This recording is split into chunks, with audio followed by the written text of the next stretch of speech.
Alright, now we're in Somerset, particularly near Cheddar Gorge. Yes, so this is where they make the cheese. Um, Yes. Somerset.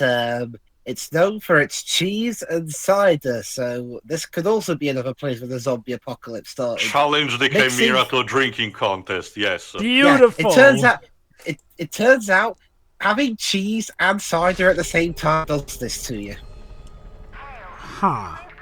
Yeah, now we need to find Lieutenant Cartwright, actually. This is a guy that we briefly saw before, but he will become a sort of a recurring companion for Hale through this campaign. I don't know that myself. I've never tried it, but yeah. And anyway, new weapon, the Hailstorm. The XR005 Hailstorm is believed to be of US origin, though it is not found of any known order of battle. The weapon fires subsonic bolts which are designed to ricochet off hard surfaces. Shots will continue to travel until they find a soft target or are exhausted. Kills outside the line of sight are possible with banked shots. Pressing L1 launches the remainder of the Hailstorm's clip. This creates an auto turret as the clip fires its bolts at nearby targets. The recoil from the bolts would even allow the clip to hang in midair, which, in case you don't know, the average clip of an hailstorm is 50 bullets, so it's a decent enough distraction against the enemies. It's not particularly damaging, but it's good against, enemies that require a lot of hits, even if they're not as powerful like the Titans. That's pretty cool. Fascinating. There you go. Aye. Kind of reminds me of one of the one of the episodes of Merge she wrote that I remember. It's her learning how to use computer programming, and the place where she's learning this from, that was as a video game development company, and the game that they were supposed to be developing is literally called Surrender Now, Earth's Come. Huh. That sounds like a game that has its story inspired from the 60s. Kinda. The funniest thing, Joe, is that instead the alien on the cover resembles a scroll instead, which would fit. How intriguing. Also, there's nothing worthy in this house. Why did you make it open? I don't understand. Jump scare? No, I Anything? guess it might be a good place to bait the enemies into following you to bottle them up, I suppose. Maybe that's the thought process. But again, general game experience, unless you want to deliberately troll the player in some kind of way, creating dead ends like that, even for the sake of quote-unquote immersion, doesn't really work, at least to me. I'm wondering if maybe they originally had planned for something to be in there, but just left it on there. Small detail that might not be particularly important to some, but at least I appreciate. Most of the bodies of the ones of the Chimera that you kill do stay on the ground. They do not ragdoll like in the first Dark Souls, unfortunately. But it's pretty neat that they actually stay there instead of disintegrating, because normally a game would, in order to save resources, would make the enemies disintegrate automatically in order to not have another model on the ground that may be taxing onto the engine and everything. But in here, they seem to be competent enough to just, leave it be. So that's pretty cool, actually. Also, that I noticed only now there was one behind the corner. Basically, Lieutenant Cartwright is just a bit up ahead, and I'll need to actually save him from the Chimera. He's one of the NPCs that cannot die. Basically, the game pulls something similar to The Last of Us, where important NPCs might still be in battle, but they're not an escorting mission that lets you die. Anyway, menu time. Egg chips, corned beef chips, bacon egg chips, sausages chips, sausage egg chips, spam chips, bee burger chips, spam egg chips, beans, tomatoes, tea, and I guess tea and coffee. $9 for tea and coffee? Jackets, butter, cheese, Okay. cottage cheese, Okay, I guess to be fair, crepes, coleslaw, beans and bacon, coleslaw, sausage, beans, curry, cheese and beans, coleslaw, chili cheese, cheese and beans, toasties, cheese onion, cheese tomatoes, cheese ham, cheese bacon, cheese sausage. If you're lactose intolerant, fuck you. Yeah. I guess. I mean, to be fair, we are in a place famous for its cheese. Dwibs, about those heart attacks, because Jesus, that menu sounds like. Okay. Here's the thing, though, Joe. I mean, I don't think you can get heart attacks from having too much cheese. I mean, you have other problems with that. Cheese has cholesterol in it, you know. No, Joe, but you know what it... Almost everything has cholesterol in it. Well, actually, you know what it also has in huge quantities, Drova? Eggs. So I don't really understand how culture, at least inspired by English language, like in America, managed to have eggs and bacon as breakfast in the morning, not necessarily for the taste, but of the content, as in, like, the cholesterolemia would be killing it just by a few weeks. What's the regular amount of eggs that is recommended for someone to eat per week? 2 maximum. Doesn't stop Gaston, but okay. Now, can we talk about the fact that tea and coffee is $9 or £9 over there? I think it was more of a case of the entire menu. Okay, guys, I figured it out. Go. This is the England of the Deadly Premonition universe. I mean, think about it. It makes perfect sense because the economy in America in that game is also completely fucked. So yeah, I remember. I figured it out, guys. We cracked the code. Yeah, plot twist. This is the real reason that aliens went to war with us. They saw how overpriced the menus in Europe were. Of course, they were doing us a favor. Well, according to my headcanon, they're overpriced in America too. The Deadly Premonition headcanon, so it's overpriced everywhere, it seems. So Deadly Premonition taking place in the same world as Resistance. Sure. Like, I can tell you that the next couple of games will tell us what's happening in America while this is going on. I mean, Lord knows, I'll admit, I like Deadly Premonition, but half the time it does feel like that game was written by an alien. Oh, yeah. Poor Swery.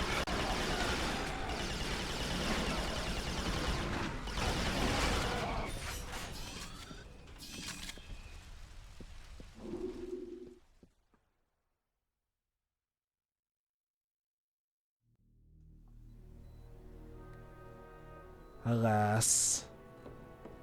Come on, we gotta move. Oh my god, he Hale talked! spoke. Cartwright was the best. Also, he sounded a bit like Stephen Blum there, a bit. No, I don't think he's in this. Let me check. First met in Nottingham.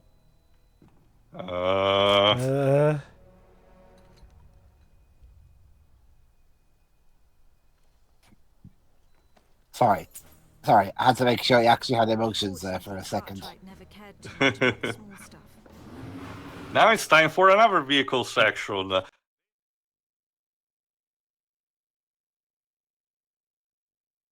You drive. Cartwright is actually at the helm of a machine gun of the Jeep. You'll be able to see. Let me check quickly who his voice actor. Peter Jessop. Let me see. He also was in Fallout 4. Oh, Java. He was Wesker's voice in the original Resident Evil, I think. Interesting. You know, he's been doing stuff still to this very day, so that's pretty cool. I'll say it before and I'll say it again. I love how the more evil he became, the more British Wesker became. Even though there was a British, culture for the voice actors in this, so there's that. That's cute. Where did you learn to drive? If that's what they're referencing, well, okay, that's probably not what they're referencing. No, definitely not. Here's the gimmick of this. Periodically, there will be these checkpoints. Don't worry about the Jeep. Your vehicle doesn't really have an L bar. It's tied to yours, so basically, it's you who dies, not the vehicle exploding on your feet. Basically, there are these checkpoints where you need to go inside, destroy all the chimeras inside, and then, open gates that will allow the Jeep to progress through the level.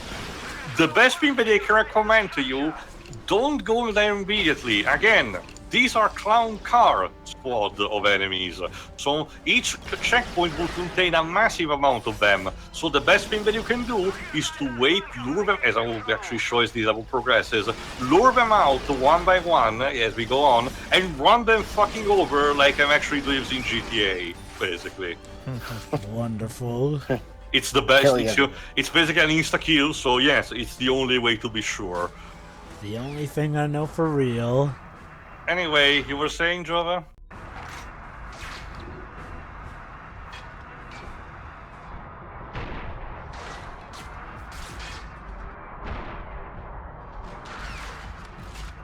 It's like Tia said, poor Swery, like, if my recollection is correct, it's kind of similar to Strangers of Paradise, wherein he was not intending for the dialogue to come off as silly, but, you know, Well, that's just how it was.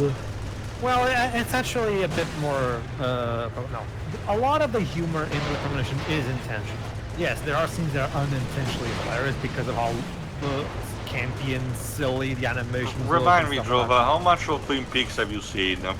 I have not seen Twin Peaks. I have heard about it. A lot of it surreal, bizarre, and possibly out of place humoristic elements are basically taken from there. Like Pedro himself, I think, mentioned, you know, one of the NPCs, the woman who you have to run around, you know, with the car constantly, is a reference to the Log Lady, for example, a character in that one.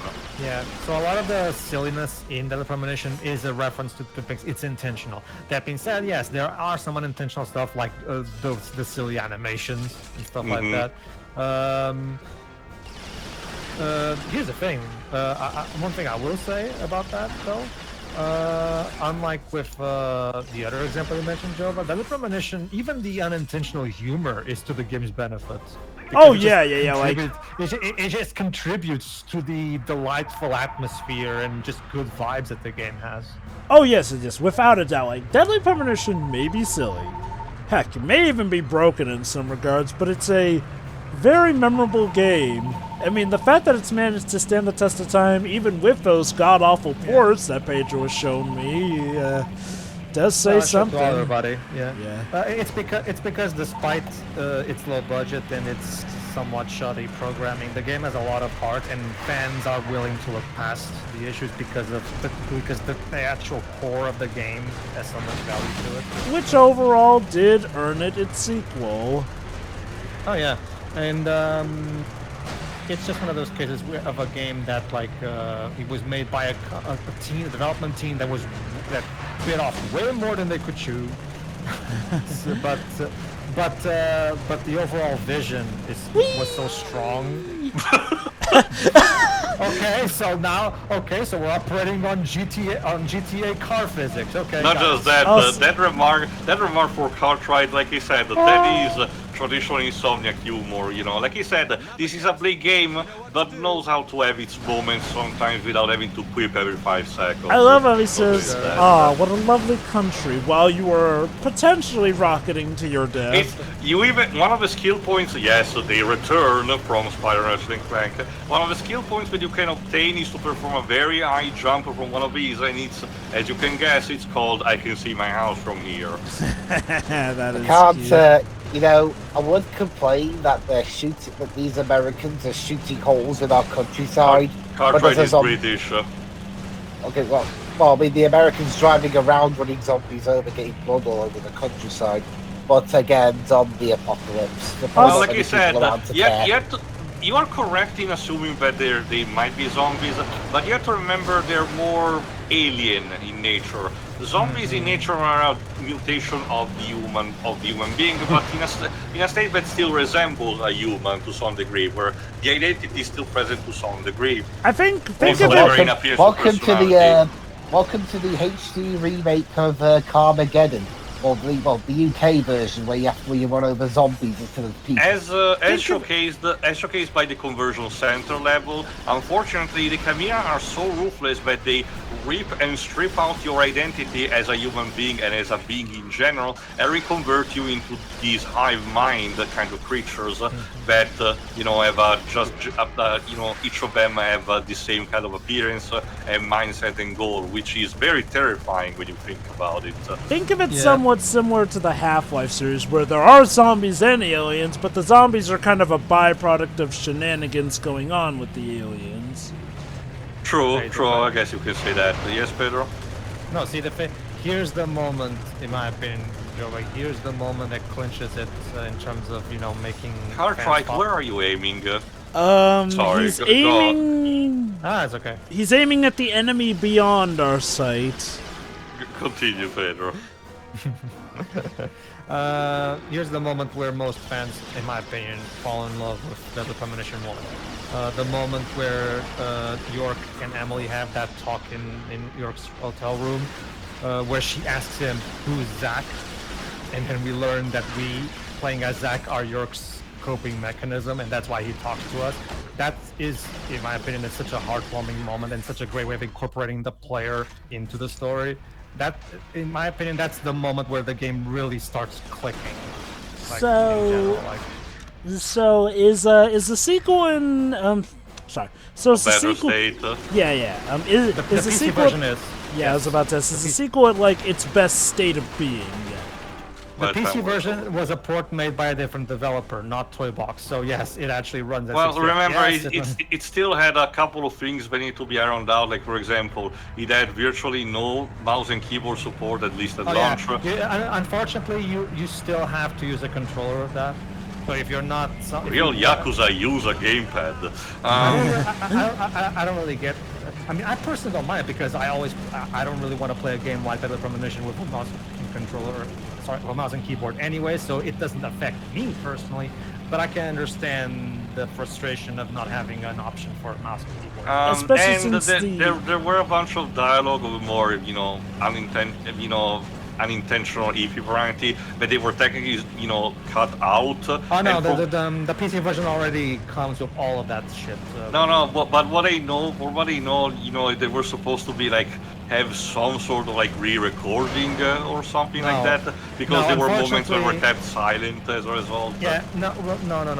Yes, they had to keep those rework cutscenes silent because it would take more money to bring back the voice actors to re-record those bits. And the PC version is just the same content-wise as the Switch version, fully patched. There's no new content / rework things in. The only major benefit, of course, is it looks better. And runs better. Which, again, that's enough for me. So I guess expect an eventual playthrough of that on the channel, audience. But yes, I'll play the PC also, version, in case you're wondering what Suda is doing by the time he's recording, he's actually collaborating with Suda51. Yes. On a game that I think it's called like Hotel Barcelona. I don't know exactly what he's about, but it promises to be interesting at least. I did want to ask also, it's not really a spoiler, and I know that Deadly Premonition 2 was like a mixture of both sequel / prequel, but is there any hinting of a third game? No. Okay, so it feels very. I can tell you that without spoiling, it feels very conclusive to a small sense. Future games will need to feature possibly a new cast. I have heard that apparently it clashes with the director's cut a bit of the first game. Yes. Basically, the sequel is made with the original story in mind, meaning without the added old man sequences from the director's cut. Yes. Alas. I mean, personally, I don't mind it too much, and I personally really like the new scenes, but there are quite a good portion of fans who didn't care for the new cutscenes in the retrospect, so I can understand that's where he wanted to appease those. So he figured, okay, fine, we'll just ignore it in the sequel then. Also, props to whoever built that Jeep. Like, it's been shot up, but I don't see a single dent on it yet. Like I said, one of the anti-frustration things that this game has is that the vehicles, when they do have an health bar, they seem to be much more manageable when you be on foot. And in cases like this, instead, they do not have an health bar, so you don't have to run the worry of actually them exploding under your feet.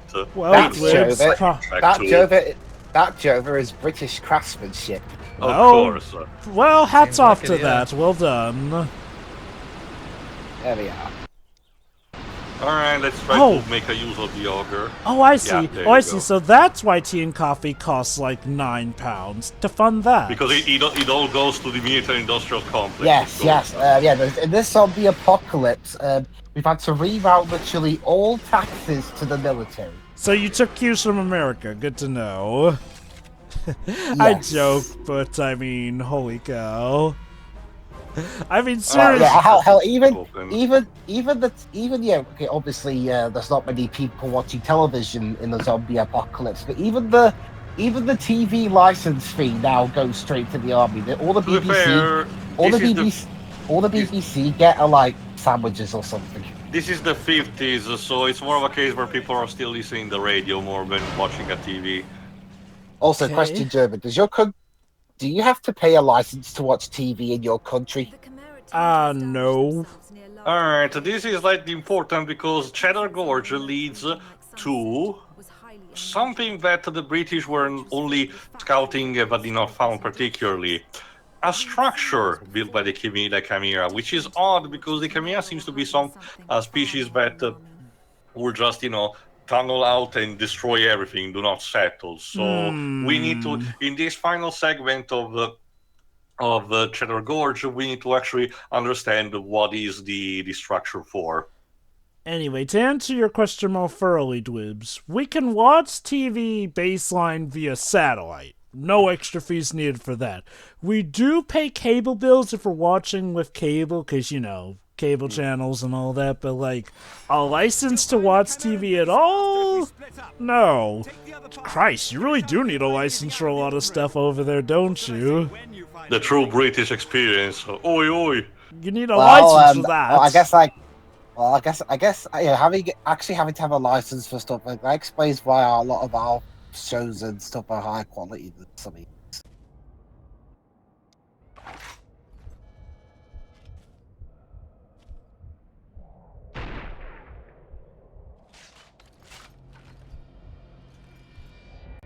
Also, yes, so that's how we stop the Chimera. We send in the policeman, telling, oi, oi, what's all this, man? You need a license to invade this neck of the woods, I'm afraid, mate. Yeah, okay. Don't have a license, then get lost. You can take your invasion elsewhere. That's how you stop All right, invasions. Bureaucracy. This particular level is a bit tricky because the checkpoint starvation really comes to play here because, like I said, the levels in themselves are not super big, but as a result, you might get close to it, get killed, and you will need to start, if not from the beginning, near it. And this is a case where there's only a very few handful of checkpoints, in it. So, like I said, one of the key components of this is the frustration. Okay, I do wonder if, again, I haven't seen how the other two games go, but I can see how this game would have had a bit of a rocky start, with reputation given the difficulty, because... You have to remember, Jova, that back when it was released, a game like a shooter being brutal, on a relative level, had to be expected to some degree. It's only more recently, I say, from 2016 onward, roughly 2015, say onward, that the more introduction of accessibility features and the more general dumbing down of overall difficulty, has become prevalent in games with harder difficulty left as a more of an option more than anything. Okay. You can make an argument of how you prefer one or another, but as a general thought that happens, for this generation console, you were kind of expected to have a degree of a difficult challenge to begin with. I've played my fair share of shooters from back in the day, and while, yes, some would have those occasional difficulty spikes, I don't think I ever saw one that was this consistently frustrating in difficulty. At the very least, not on, base mode. I mentioned one example in the previous part, and that would be, like I said, accent, but there have been occasionally stuff. Okay, of course, you can make an argument that some might have been because they were poorly designed. Anyway, new weapon, the XR-003 Sapper, a mine launcher that is believed to be British intelligence to be a product of secret US weapons programs. Pressing R1 Fires a stream of organic cluster mines. Each mine is encased in a living cell similar to those used by the Widowmaker, a Chimera we haven't met yet. The mines stick to most surfaces, including each other. In combat, the sapper can be used most effectively by setting large cluster mines traps for ambushing Chimera. Aiming at a mine and pressing L1 will detonate the targeted mine. Other mines within the blast radius will also explode. Holding L1 detonates all mines in the vicinity. So basically, if you play Team Fortress 2, yes, it's basically the same as the sticky launcher from that, just in an organic kind of way rather than, technological. Like he said, despite having similar functionality to classic weapons from shooters, it's neat to see that these weapons have some degree of creativity, and they only get better with each game. But I guess it's like, I mean, again, maybe it's because I'm able to adapt well enough, but and granted, maybe if I play this game for myself, I may not have too tough a time from it. But combined with how you describe it based off of what we're seeing, plus, I'll admit, checkpoint starvation I have... Okay. In some cases, it can arguably be used as a good show that things are getting more difficult. However, I do find checkpoint starvation, when done badly, to be just, well, cheap. And in regards to this game, I don't know if it's really earned that. Look, now... That's because, like I said, I'm giving you the mercy of not showcasing all the times that I've died, because the raw footage will tell a very, very different story. A long tried and true, climb through a lot of countless deaths and me having to restart from the last checkpoints.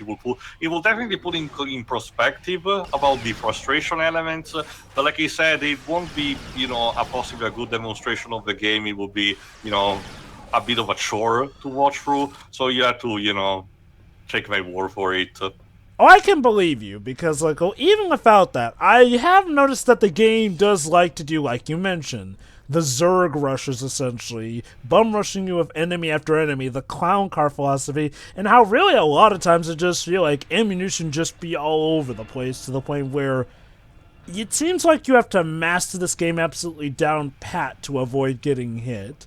Granted, maybe employ a camping stance, but who likes to do that? I also mentioned about your character speed. It's technically fine for this game, but one thing you might have noticed if you played shooters also from this area, at least as far as I know, unless it's mapped to a function that I haven't tried, I don't think so. Oh Jesus! No sprint button, which is very weird when you get down to it, because Halo and Gears did had one, back even in their early titles, the whole boo, boo, boo kind of thing. True, Gears had a general slow speed, so it needed it for, getting your ass along from one section to the other.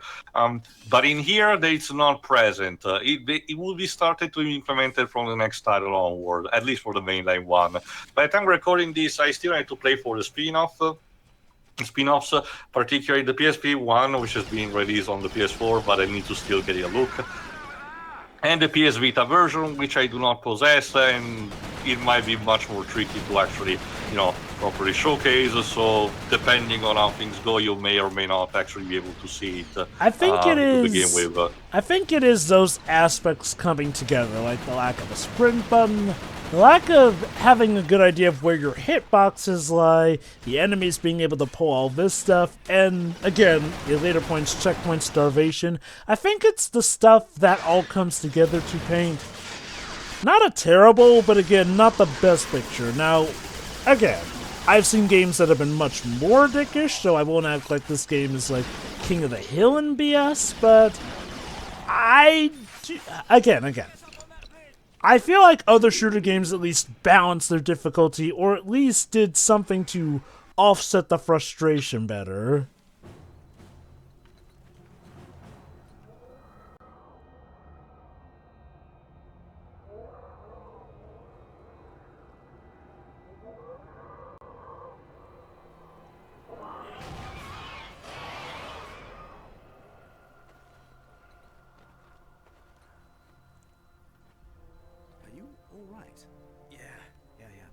My God, another line. I'm Nathan Hale, and I'm fine. Yeah, he's like I say, he actually showed another emotion There you go. somewhat. That's the structure that the Caminas have been, He building up at a tower. We will learn he more he about had it a in a bit second. more Go of on. he had a bit more of a scowl than normal. Also, I mentioned in the first part that Insomniac did not have much experience with the shooters, but apparently their first game that they developed before Spyro was actually one. I don't know if it's a TPS or a FPS, which is called Disruptor for the PlayStation, which was released only in North America and Europe and published by Universal Interactive Studios and Interplay. So no, I do not know who owns the IP of this thing at this point. Probably Interplay, considering Universal Interactive Studios defaulted into other stuff. It was going to be a 3DO game. God, I can only A imagine. 3DO game. How? And Mark even? Cerny also worked on it partially, so that's also pretty cool. To be fair, there were actually good games on the 3DO. The only real problem was the price point.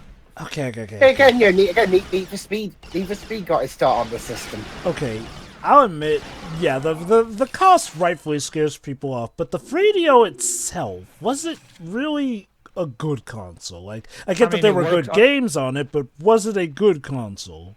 I mean, the console itself from, like, the controller is basically a Genesis controller. So that's fine by me.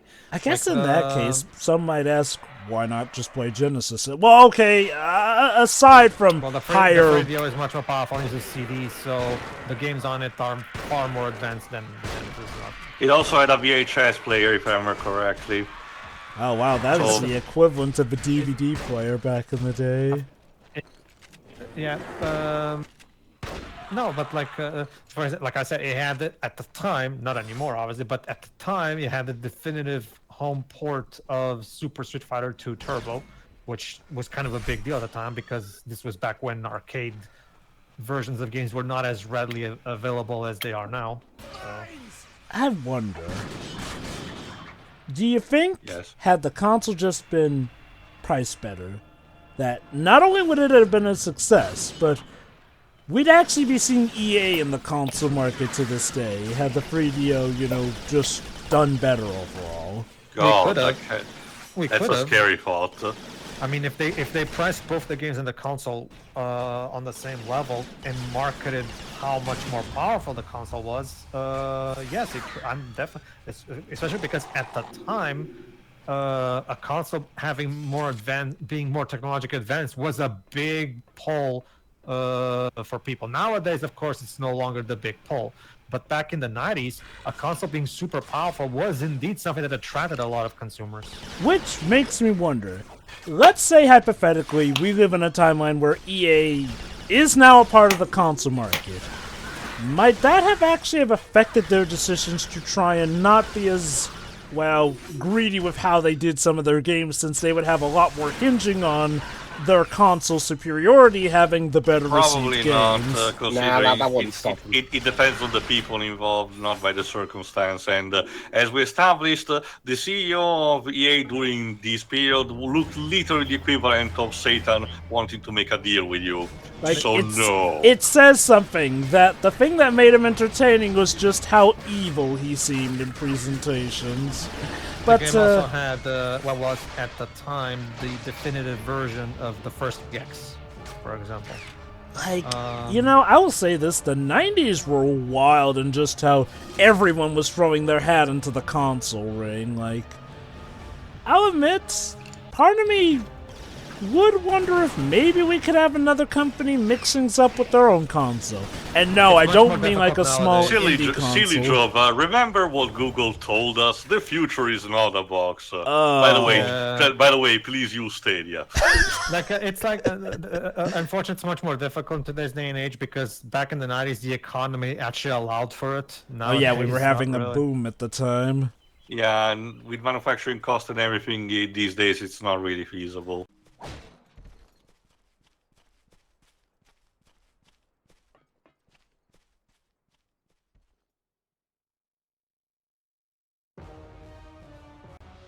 Hale and Cartwright had discovered the key to the entire Chimeran strategy.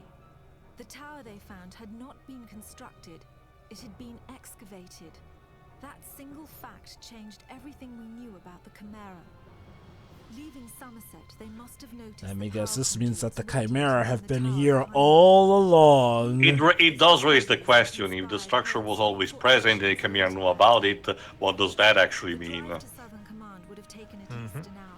Maybe. Again, we're taking another page from War of the Worlds, although in this case it makes more sense because back then humans would not dig everywhere, especially under cities, you know. So it makes sense why they will not be able to find. One of the problems of War of the Worlds was reconverting the Spielberg version was to reconvert the idea of invading from space to have the structure or the spaceship already underground, which in a modern setting doesn't really work because it means that excavating for stuff like subway channels meant that we will be able to find them. But again, that can be explained if we ever get to that movie. The point is that the 50s setting allows this kind of suspension of disbelief instead. But that's also what we need to find out. So tuning for the next part where Cartwright will lead Hale to the next level and we see what we can do from there.